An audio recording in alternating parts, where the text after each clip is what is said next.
អ្វីអញកំពុងនាំយ៉ាវយ៉ាវទៅសាលាមែនទេប៉ាសូមឲ្យខ្ញុំពន្យល់ផងអញជាយ៉ាវយ៉ាវអញជាយ៉ាវយ៉ាវដែលចង់ទៅកុំប្រើយ៉ាវយ៉ាវជាលេសអីខ្ញុំគិតថាអញគ្រាន់តែចង់បង្កបញ្ហារងចាំមើលថាខ្ញុំដោះស្រាយជាមួយអញយ៉ាងម៉េចប៉ាវាពិតជាយ៉ាវយ៉ាវមែនអញអាចសួរយ៉ាវយ៉ាវបានបើអញមិនជឿប៉ាយ៉ាវយ៉ាវនិយាយមក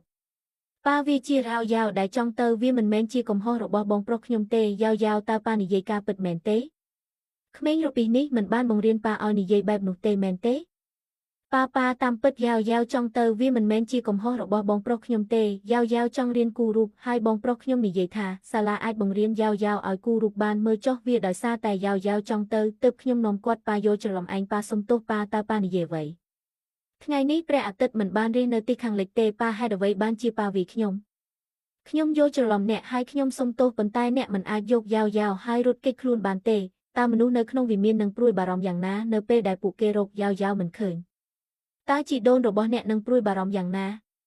ខ្ញុំខុសហើយខ្ញុំនឹងមិនធ្វើវាម្ដងទៀតទេមិនអីទេប្រញាប់ឡើងហើយទៅសាលាទៅអ្នកនឹងយឺតខ្ញុំមិនទាន់បានពិនិត្យឲ្យកិច្ចការផ្ទះរបស់អ្នកប៉ុន្មានថ្ងៃចុងក្រោយនេះទេរងចាំខ្ញុំនៅក្នុងបន្ទប់សិក្សាយប់នេះខ្ញុំនឹងពិនិត្យឲ្យកិច្ចការផ្ទះរបស់អ្នកទេក្មេងរូបពីស្មែនទេតើអ្នកណាប្រាប់អ្នកឲ្យធ្វើឲ្យបរិះចំណាស់របស់អ្នកខ្មាស់អៀនឥឡូវនេះបងស្រី Lion ហេតុអ្វីបានជាមានមនុស្សច្រើនម្លេះនៅក្នុងវិមាននាពេលថ្មីនេះខ្ញុំបានឮថាពួកគេទាំងអស់គ្នាមកពីព្រះបរមរាជវាំងកាលពីលើកមុនព្រះមហាក្សត្រីយានីបានសោយនំដែលអ្នកបានឲ្យនាងហើយមិនអាចបំភ្លេចវាបាននាងបានបញ្ជូនចុងភៅរាជវង្សម្នាក់ទៅកាន់វិមានរបស់យើងជាពិសេសដើម្បីរៀនបងស្រី Lion ឲ្យចូលយើងទៅរកជីដូនដើម្បីលេងជំហានដែលខ្ញុំបានបង្រៀនគឺដូចគ្នាបេះបិទទៅនឹងជំហានដែលធ្វើនៅក្នុងវិមានទោះជាយ៉ាងណាក៏ដោយនំដែលធ្វើដោយចុងភៅរាជវង្សមិនមានរសជាតិដូចនំដែលធ្វើនៅក្នុងវិមាននោះទេខ្ញុំពិតជាមិនមានបំណងលាក់រូបមុននេះទេខ្ញុំស្បត់ថាខ្ញុំមិនហ៊ានលាក់អ្វីទេចៅមកដល់ហើយប្រញាប់ទៅរកយាយចុះរឿងនេះវិញទុកឲ្យគាត់ទៅផ្ទះបាយហើយធ្វើវាម្ដងទៀតលោកស្រីបើគាត់ពិតជាលាក់អ្វីមែនវិមានរបស់ឧត្តមសេនីយ៍ប្រកាសជានឹងពន្យល់អ្នកលោកស្រីវាមិនធ្ងន់ធ្ងរប៉ុន្មានទេដរាបណាគាត់អាចធ្វើនំដែលបាននោះមិនអីទេទៅផ្ទះបាយហើយធ្វើវាម្ដងទៀតមែនហើយស្ត្រីចំណាស់រូបនេះមិនត្រឹមតែមកបង្រៀនមេចុងភៅអធិរាជអំពីរូបមុននោះទេប៉ុន្តែថែមទាំងផ្ដល់រង្វាន់ដល់អ្នកនាងចៅទៀតផងអ្នកនាងចៅនេះជារង្វាន់ពិសេសពីម្ចាស់កត្រីយានីគូជ្រដូវរងាក្រណាត់ស៊ូនិងយិនសិនអាយុ1សតវត្សយិនសិនអាយុ1សតវត្សនេះត្រូវបានបន់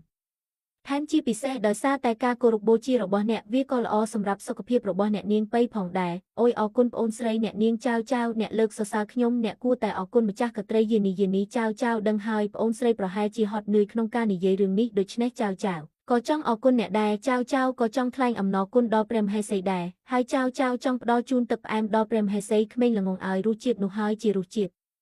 លោកជំទាវចាស់មីងឈុនឆាវខ្ញុំទើបតែឃើញថាជំហានរបស់ចុងភៅគឺដូចគ្នាបេះបិទទៅនឹងអ្វីដែលគាត់បានបង្រៀនយើងតើរឿងនេះអាចទៅរួចដោយរបៀបណាតើនំនេះអាចធ្វើនៅក្នុងវិមានរបស់ឧត្តមសេនីយ៍បានទេលោកជំទាវចាស់ប្រសិនបើដូច្នោះមែនវិមានរបស់ឧត្តមសេនីយ៍របស់អ្នកនឹងរកប្រាក់ចំណេញច្រើនតើអ្នកចង់មានន័យយ៉ាងណា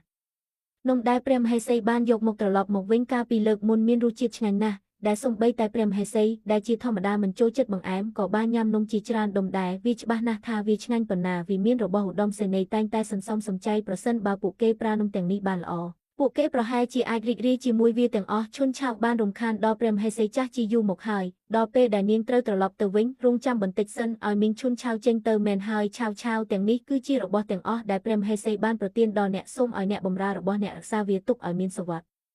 ិភាពសម្រាប់អ្នកពួកវានឹងក្លាយជាផ្នែកមួយនៃថ្លៃបណ្ណាការរបស់អ្នកយាយតើថ្លៃបណ្ណាការជាអ្វីតើយើងអាចញ៉ាំវាបានទេវាមិនមែនជាអាហារទេប៉ុន្តែប្រសិនបើគ្រប់គ្រងបានល្អវាអាចប្រែក្លាយទៅជាប្រាក់បានច្រើនយាយតើនោះជាមន្តអាគមមែនទេ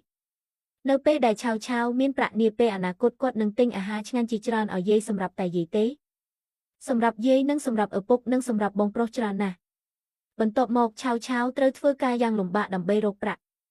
់យាយតើវាច្រើនទេឆាវភ្លេចទៅអ្នកមានបងប្រុស2នាក់យាយមិនដឹងថាឆាវពិតជាមានបងប្រុស2នាក់ទេមែនហើយអ្នកមានបងប្រុសម្នាក់ទៀតអ្នកនឹងអាចជួបគាត់ក្នុងរយៈពេល2 3ថ្ងៃទៀតយាយតើគាត់បានធ្វើដំណើរឆ្ងាយទេបងប្រុសរបស់អ្នកមិនស្រួលខ្លួនទេគាត់កំពុងសម្រាប់ព្យាបាលនៅកន្លែងឆ្ងាយណាស់គាត់បានសរសេរការពីម្សិលមិញថាគាត់នឹងត្រឡប់មកផ្ទះវិញក្នុងរយៈពេល2 3ថ្ងៃខាងមុខអូ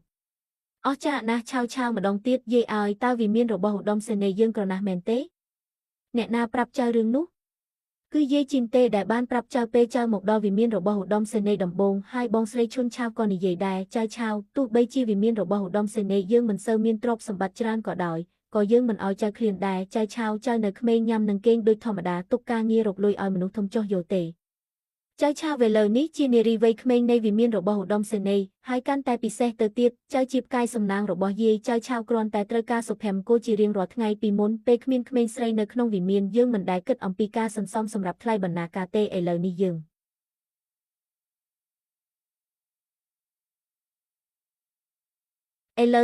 មានចៅឆាវហើយយាយនឹងរៀបចំផែនការសម្រាប់គាត់ចៅឆាវចូលឲ្យអ្នកបម្រើនាំចៅទៅលេងយាយជីនទៅហៅឧត្តមសេនីយ៍មកម៉ាក់ចៅចង់ជួបម៉ាក់ទេអង្គុយចុះម៉ាក់មានរឿងចង់ពិភាក្សាជាមួយចៅអើយពីមុនពេលគ្មានក្មេងស្រីនៅក្នុងវិមាននោះវាមិនអីទេប៉ុន្តែឥឡូវនេះយើងមានឆាវយើងគួរតែរៀបចំផែនការអ្វីមួយសម្រាប់នាងអត្ថន័យរបស់ម្ដាយថ្ងៃនេះឈុនឆាវបានរំលឹកខ្ញុំថាវិមានរបស់ឧត្តមសេនីយ៍តែងតែសន្សំសំចៃហើយប្រាក់ខែរបស់អ្នកច្រើនតែជួយអ្នកក្រោមបង្គាប់របស់អ្នកវិមាននេះតែងតែរស់នៅដោយសន្សំសំចៃដែលពីមុនវាល្អប៉ុន្តែវាខុសគ្នាឥឡូវនេះជារៀងរាល់ថ្ងៃក្មេងស្រីត្រូវការលួងលោមហើយថ្លៃបណ្ណាការរបស់ពួកគេត្រូវតែរក្សាទុកវាជាកំហុសរបស់ខ្ញុំអើយខ្ញុំមិនបាននិយាយច្រើនទេហើយអ្នកកំពុងថប់បារម្ភរួចទៅហើយខ្ញុំដឹងថាអ្នកមានចិត្តល្អហើយមិនអាចទ្រាំទ្រនឹងឃើញអ្នកក្រោមបង្គាប់របស់អ្នករងទុក្ខវេទនាបានទេចាប់ពីពេលនេះទៅក្រៅពីប្រាក់ខែរបស់អ្នកវិមានរបស់ឧត្តមសេនីយ៍គួរតែស្វែងរកប្រភពចំណូលផ្សេងទៀតដើម្បីបំពេញបន្ថែមប្រាក់ចំណូលរបស់ពួកគេម្ដាយបន្ទាប់ពីនិយាយច្រើនយ៉ាងនេះអ្នកប្រកាសជាមានគំនិតខ្លះមែនទេអ្នកបានកត់សម្គាល់ឃើញថានំនិងម្ហូបនៅក្នុងវិមានរបស់យើងមានរសជាតិឆ្ងាញ់ពិសេសសូម្បីតែព្រះនាងម្ចាស់ក៏ចូលចិត្តវាដែរខ្ញុំកំពុងមានគម្រោងបើកហាងលក់នំនំពីរ Jingwei Pavilion ក្នុងរដ្ឋធានីគឺល្បីល្បាញបំផុតតើយើងអាចប្រកួតប្រជែងបានទេគិតនាមមិនសំខាន់ទេនំកុំម៉ុងគឺសុទ្ធតែអំពីរសជាតិខ្ញុំបានញ៉ាំនំកុំម៉ុងរបស់ Jingwei Pavilion ហើយវាទាបជាងរបស់យើងឆ្ងាយណាស់ប្រសិនបើដូច្នោះមែនខ្ញុំអាចសាកល្បងវាបានទោះយ៉ាងណាក៏ដោយមានរឿងចម្លែកមួយកើតឡើងរូបមន្តគឺដូចគ្នាបេះបិទប៉ុន្តែរសជាតិគឺដូចគ្នាបេះបិទនៅពេលធ្វើនៅក្នុងវិមានពេលនៅខាងក្រៅវិមានរបស់ឧត្តមសេនីយ៍ចុងភៅបានធ្វើម្ហូបដូចគ្នាប៉ុន្តែរសជាតិគឺខុសគ្នាទាំងស្រុងកម៉ាក់តើវាអាចជាគុណភាពទឹកទេវាអាចទៅរួចប៉ុន្តែតើទឹកនៅក្នុងវិមានរបស់ឧត្តមសេនីយ៍អាចល្អជាងវិមានអធិរាជដោយរបៀបណាទេនេះជាទឹកសម្រាប់ជីដូនផឹកជីដូននឹងប្រសើរជាងបន្ទាប់ពីផឹកវាតើវាអាចដោយសារតែយ៉ាវដែរឬទេម៉ាក់តើអ្នកកំពុងគិតអ្វីគ្មានអ្វីទេគ្រាន់តែគិតថាប្រសិនបើវិមានរបស់ឧត្តមសេនីយ៍អាចធ្វើនំកុំម៉ុងបែបនេះតើយើងអាចបើកហាងរបស់យើងដោយរបៀបណាយើងមិនអាចបើកវានៅក្នុងវិមានរបស់ឧត្តមសេនីយ៍បានទេមែនទេខ្ញុំមិនដឹងអ្វីទាំងអស់អំពីអាជីវកម្មក្អយមិនអីទេខ្ញុំមិនរំពឹងអ្វីពីអ្នកទេការយល់ព្រមរបស់អ្នកគឺគ្រប់គ្រាន់ហើយថ្មីនេះមនុស្សជិតស្និទ្ធនឹងព្រះមហេសីបានមកលេងជាញឹកញាប់គ្រួសារដែលធ្លាប់នៅឆ្ងាយគ្នាឥឡូវនេះកំពុងស្វែងរកការពេញចិត្តយ៉ាងខ្លាំងពីមុនគ្រួសាររបស់យើងមិនមានក្រុមណាមួយនៅក្នុងតុលាការទេដូច្នេះគ្មាននរណាម្នាក់យកចិត្តទុកដាក់ឡើយឥឡូវនេះព្រះមហេសីតែងតែមកជាញឹកញាប់មនុស្សមួយចំនួនចង់សាកល្បងកម្លាំងរបស់យើងប្រសិនបើម្ដាយមិនចង់សេពគប់ទេគ្រាន់តែបដិសេធដោយផ្ទាល់ពិតជាមិនមែនទេឥឡូវនេះយើងមានយ៉ាវហើយយើងគួរតែមានទំនាក់ទំនងជាមួយនារីនិងនារីវ័យក្មេងនៃគ្រួសារអភិជនឲ្យបានច្រើនវាជាការល្អបំផុតក្នុងការបង្កើតមិត្តភក្តិជិតស្និទ្ធមួយចំនួនទោះបីជាវាមិនដំណើរការក៏ដោយវានៅតែមានប្រយោជន៍ក្នុងការបង្ហាញខ្លួនឲ្យបានញឹកញាប់និងស្គាល់គាត់ម្ដាយនិយាយត្រូវយ៉ាវបាននៅក្នុងវិមាននេះមួយរយៈហើយប៉ុន្តែខ្ញុំមិនទាន់បាននាំគាត់ចេញទៅទស្សនាឲ្យបានត្រឹមត្រូវនៅឡើយទេថ្មីនេះខ្ញុំមានអារម្មណ៍ធូរស្រាលជាងមុនដូច្នេះខ្ញុំនឹងនាំយ៉ាវទៅលេងនៅថ្ងៃនេះអ្នកអាចទៅធ្វើការងាររបស់អ្នកបានដែរបន្ទាប់មកខ្ញុំនឹងឈប់សម្រាកយ៉ាវតើអ្នកចង់បានផ្លែ Hawthorne ស្ករគ្រាប់ទេផ្លែ Hawthorne ស្ករគ្រាប់មានរសជាតិឆ្ងាញ់ផ្អែមនិងជូរបងប្រុសខ្ញុំបានទិញខ្លះឲ្យលោកយ៉ាវកាលពីលើកមុនលោកយាយតើលោកយ៉ាវអាចញ៉ាំផ្លែ Hawthorne ស្ករគ្រាប់មួយទៀតបានទេជាការពិតណាស់លេងនឹងទិញមួយឲ្យកូនស្រីរបស់អ្នកបាទចាស់សអ្នកស្រីនឹងញ៉ាំមុនអ្នកស្រីមិនញ៉ាំទេអ្នកនាងអាចញ៉ាំបានអ្នកស្រីនឹងញ៉ាំហើយបើលោកយាយមិនញ៉ាំទេលោកយ៉ាវក៏នឹងមិនញ៉ាំដែរលោកយាយស្ត្រីចំណាស់នេះចាស់ពេកហើយមិនអាចញ៉ាំអ្វីដែលពិបាកញ៉ាំពេកបានទេលោកយាយសូមអភ័យទោសលោកយ៉ាវបានធ្វើឲ្យលោកយាយសោកសៅជីដូនមិនសោកសៅតតែសោះផ្ទុយទៅវិញលោកយ៉ាវតែងតែគិតអំពីលោកយាយហើយវាធ្វើឲ្យលោកយាយសប្បាយចិត្តណាស់ពិតមែនទេ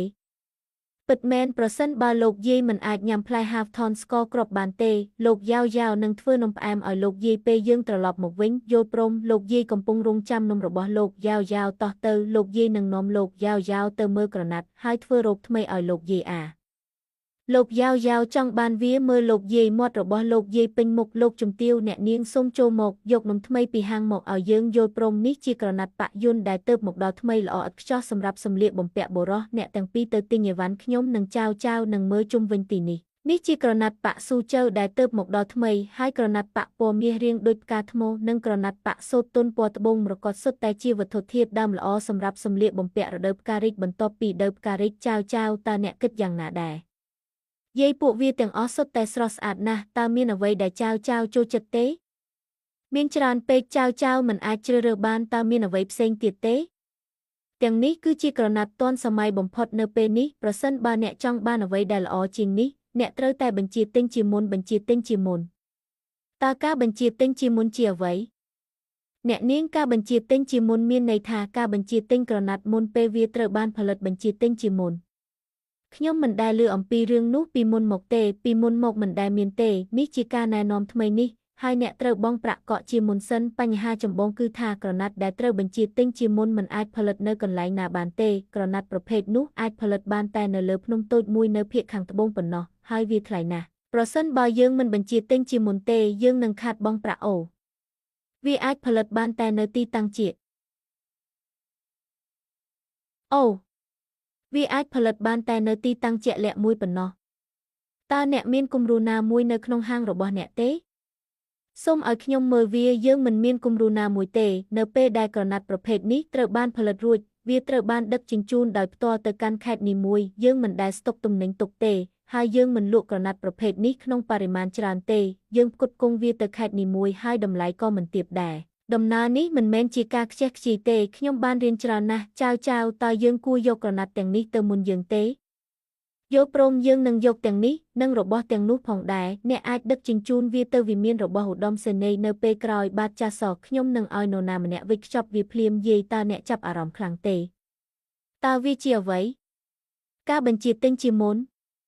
ហេតុអ្វីបានជាអ្នកសួរព្រោះយាយជាធម្មតាមិនសួរសំណួរច្រើនទេចៅនៅតែព្រួយបារម្ភអំពីយាយពិតជាចាប់អារម្មណ៍នឹងការបញ្ជាទិញជាមុនដែលម្ចាស់ហាងទើបតែលើកឡើងហេតុអ្វីចៅ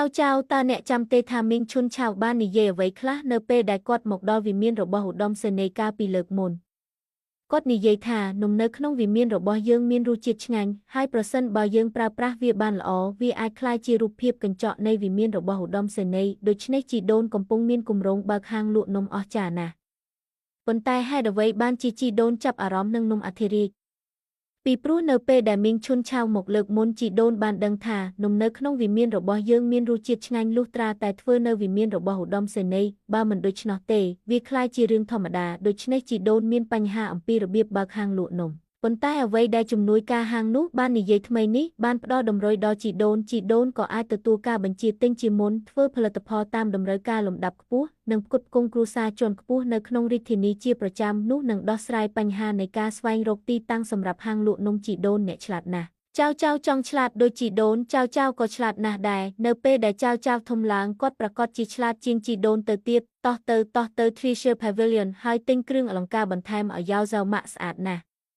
ខេងមានរសជាតិឆ្ងាញ់ណាស់ម្ចាស់ហាងសូមយកមុខមកឲ្យយើងមើលសូមអភ័យទោសលោកស្រីវងសូមមើលម៉ូដផ្សេងទៀតជាមួយអ្នកស្រីអ្វីតើអ្នកបារម្ភថាយើងមិនមានលទ្ធភាពទិញវាទេលោកស្រីអ្នកយល់ច្រឡំហើយមួកនោះត្រូវបានផលិតតាមតម្រូវការយើងមានម៉ូដស្រដៀងគ្នានៅទីនេះប្រហែលជាអ្នកអាចមើលបានម្ចាស់ហាងសូមប្រាប់ខ្ញុំផងតើអ្នកណាជាអ្នកបញ្ជាគ្រឿងអលង្ការនេះខ្ញុំនឹងចំណាយទ្វេដងវាជារបស់ម្ចាស់កត្រីកូនស្រីមួកនេះហួសសម័យពេកហើយវាមិនសមនឹងអ្នកទេចូលយើងមើលអ្វីផ្សេងទៀតតើយាយយិននិងបងស្រីលេងនឹងមកដល់នៅពេលណាពួកគេនឹងមកបន្ទាប់ពីពួកគេទិញអីវ៉ាន់រួចយ៉ាវតើអ្នកចូលចិត្តមួកនេះទេយាយនេះប្រកាសជាថ្លៃណាស់យកវាមកតោះសាក់លបងវាម្ចាស់ហាងរបស់អ្នកណែណាប្រាប់គាត់ឲ្យចេញមកនេះជារបៀបដែលអ្នកប្រព្រឹត្តចំពោះភ្ញៀវរបស់អ្នកមែនទេតើអ្នកគិតថាអ្នកជានរណាអ្នកគិតថាអ្នកអាចមើលឃើញម្ចាស់ហាងនៃបន្លែកំណប់របស់យើងមែនទេអ្វីតើម្ចាស់ហាងនៃបន្លែកំណប់របស់អ្នកអាចរកបានសម្រាប់តែព្រះចៅអធិរាជទេតើអ្នកគិតថាអ្នកជានរណាដើម្បីប្រៀបធៀបជាមួយព្រះចៅអធិរាជកំពូលនេះជាលោកជំទាវចាស់សូមអភ័យទោសលោកខ្វាក់ភ្នែកនេះជាលោកជំទាវចាស់នៃវិមានមេតប វិចខ្ចប់របស់អ្នកហើយចេញពីទីនេះលោកជំទាវចាស់ខ្ញុំខ្វាក់ភ្នែកចំពោះភាពអស្ចារ្យរបស់លោកសូមអភ័យទោសឲ្យខ្ញុំម្ចាស់ហាងសូមយកគ្រឿងអលង្ការមួយឈុតនេះមកយើងចង់មើលចេញពីទីនេះកុំខ្មាស់អៀនសូមអភ័យទោសលោកជំទាវគ្រឿងអលង្ការមួយឈុតនេះត្រូវបានរក្សាទុករួចហើយលោកយាយចៅមិនចង់បានវាទេវាធ្ងន់ពេកក៏របស់ចៅនឹងបាក់ម្ចាស់ហាងតើយើងអាចកក់មួកសក់នេះមួយបានទេលោកជំទាវសូមអភ័យទោសមួកនេះត្រូវបានរចនាឡើងដោយព្រះអង្គគុំចាស់កត្រីច្បងវាប្លែកព្រះអង្គគុំចាស់បានណែនាំជាពិសេសថាយើងមិនត្រូវបានអនុញ្ញាតឲ្យធ្វើមួយទៀតទេខ្ញុំសូមសួរថាតើអ្នកជាលោកស្រីភីនៃវិមានរបស់ឧត្តមសេនីយ៍មែនទេមែនហើយអ្នកជានរណាអ្នកបម្រើដ៏រៀបទៀបរូបនេះស្វាគមន៍ព្រះមហាក្សត្រីយានីច្បងសូមក្រោកឡើងអ្នកទាំងអស់គ្នាអរគុណព្រះនាងចៅអ្នកប្រកាសជាយ៉ាវខ្ញុំបានឬព្រះនាងម្ចាស់កត្រីនិយាយច្រើនដងមកហើយដោយនិយាយថានាងចង់បានចៅស្រីបែបនេះលោកស្រីពិតជាមានពរណាស់ព្រះអង្គគុំចាស់លើកសរសើរខ្ញុំយ៉ាវសូមអន់ក្បាលចុះចំពោះព្រះនាងច្បងយ៉ាងលឿនយ៉ាវ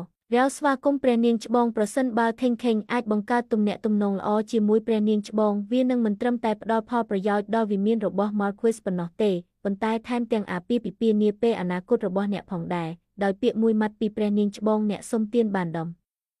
រងជួលនៅឯវិមានរបស់ Marquis កូនស្រីស្របច្បាប់របស់ Marquis គឺវ៉ងថេងខេងបានស្វាគមន៍ព្រះនាងច្បងដោយជូនពរព្រះមហាក្សត្រីយានីមានសុខភាពល្អក្រោកឡើងអ្នកជាកូនដែលមានប្រាជ្ញាណាស់គេយ៉ាវអ្នកពិតជាចូលចិត្តមួកសក់នេះណាស់គេមួកសក់នេះថ្លៃពេកហើយវិមានរបស់ឧត្តមសេនីយ៍យើងគ្មានលុយទេគឺព្រះករុណាបើព្រះអង្គសុខចិត្តផ្ទេរមួកមកឲ្យខ្ញុំតើព្រះអង្គអាចទេកូនស្រីរបស់ខ្ញុំក៏ស្រឡាញ់មួកនេះដែរខ្ញុំសុខចិត្តចំណាយទ្វេដងមួកនេះមិនមែនសម្រាប់លក់ទេខ្ញុំគ្រាន់តែចែកវាឲ្យគេចុះយ៉ាងម៉េចដែរចុះខ្ញុំឲ្យមួកនេះទៅព្រះអង្គវិញអ្វីព្រះអង្គមានបញ្ហាជាមួយវាទេចុះចៅវិញទេមួកនេះមានតម្លៃពេកខ្ញុំមិនអាចទទួលយកអ្វីមួយដោយមិនគិតថ្លៃបានទេសូមយកវាមកវិញផងព្រះអង្គអស្ចារ្យណាស់ស្លាបរបស់មេអំបៅអាចរើបានមានតែព្រះនាងច្បងទេដែលអាចគិតពីគំនិតឆ្លាតវៃបែបនេះការពាក់មួកនេះប្រកាសជាធ្វើឲ្យរាជធានីទាំងមូលភ្ញាក់ផ្អើលខ្ញុំច្រណែនណាស់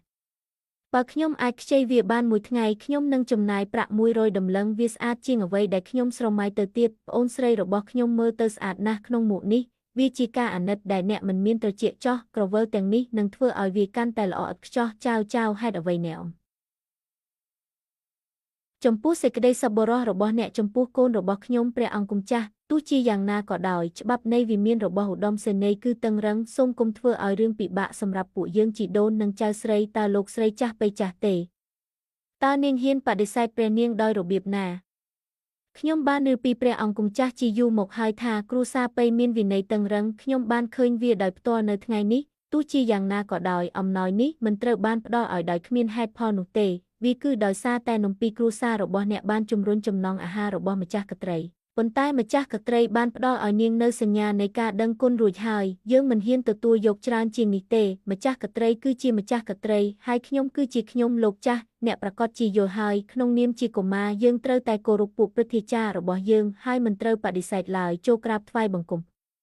ព្រះមហាក្សត្រីយានីយ៉ាងរហ័សដើម្បីបង្ហាញពីការដឹងគុណរបស់អ្នកលោកស្រីមិនចាំបាច់មានសុជីវធម៌ខ្លាំងពេកទេព្រះមហាក្សត្រីយានីមានបន្ទូលថាចៅគឺជាមន្តស្នេហ៍តូចមួយហើយទ្រង់ចង់ឲ្យខ្ញុំចែករំលែកសំណាងល្អរបស់ចៅនិងបំពេញបំណងប្រាថ្នារបស់ខ្ញុំព្រះមហាក្សត្រីយានីទ្រង់ជាមនុស្សល្អបំណងប្រាថ្នារបស់ទ្រង់ប្រកាសជាคล้ายជាការពិតព្រះមហាក្សត្រីយានីវាយឺតពេលហើយយើងគួរតែត្រឡប់ទៅវិញដោយការគោរពជីដូនជីននិងលីងស្ទើរតែទិញរបស់ទាំងនោះរួចរាល់ហើយចៅតោះត្រឡប់ទៅវិញយល់ព្រមចៅថ្ងៃនេះអ្នកបានទទួលអំណោយហេតុអ្វីបានជាអ្នកហាក់ដូចជាមិនសប្បាយចិត្តរបស់ដែលព្រះនាងប្រទានឲ្យចៅស្អាតពេកចៅមិនហ៊ានទទួលយកវាទេចៅកុំមានអារម្មណ៍ថាមានបន្ទុកព្រះមហាក្សត្រីយានីបានប្រទានអំណោយដល់អ្នកព្រោះនាងចូលចិត្តអ្នកចៅគួរតែដឹងគុណយល់ទេ